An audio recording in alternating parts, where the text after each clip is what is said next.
Aujourd'hui, à Comment c'est fait. Les moules d'injection. Des secrets pour garder la forme.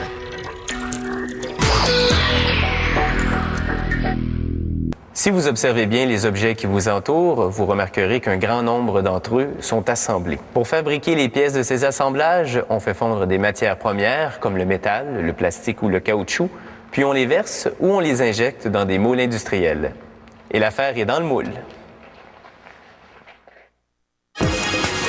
Pour fabriquer une pièce en plastique, le manufacturier doit d'abord demander à une entreprise de fabrication de moules de concevoir et de produire un moule à injection de plastique.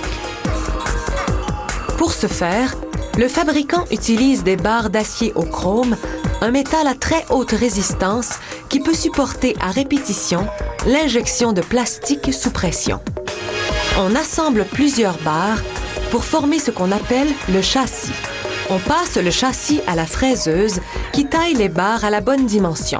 Cette étape est cruciale car elle permet qu'on procède ensuite à l'usinage du châssis afin de créer un moule conforme au dessin technique au centième de millimètre près.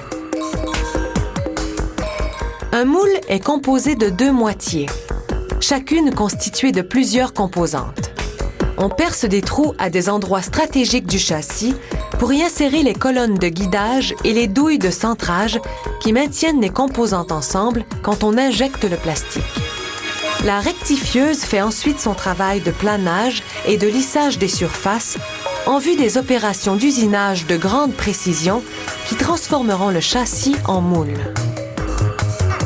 Une machine-outil guidée par ordinateur, appelée CNC, usine lentement le châssis, rongeant l'acier petit à petit afin de modeler la composante.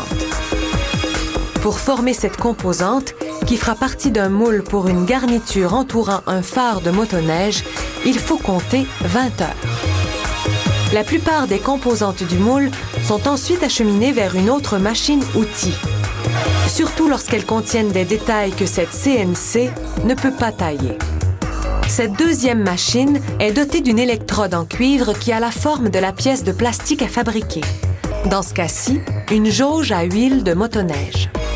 Après avoir poli l'électrode afin d'assurer un moulage parfait, on en vérifie les dimensions à l'aide d'un instrument de mesure sophistiqué. L'électrode est abaissée contre la machine, face vers le bas, en vue de l'électro-érosion. Juste en dessous se trouve l'autre moitié du moule qui a été partiellement formée sur la première machine.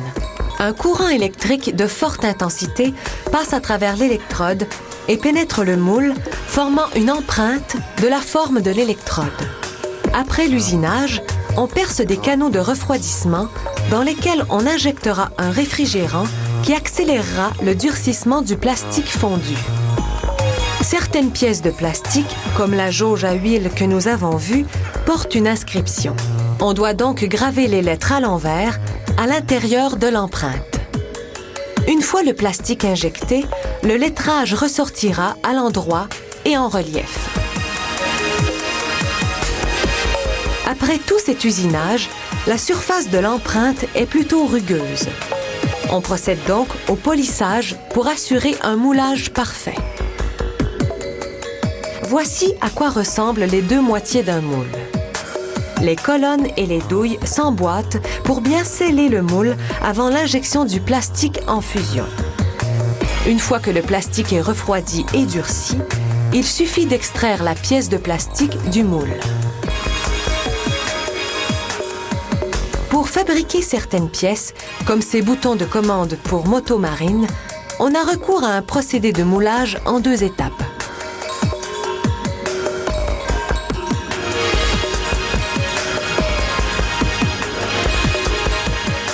D'abord, on moule un châssis structural en plastique blanc, rigide, puis on le met dans un autre moule et on injecte un plastique gris, caoutchouteux.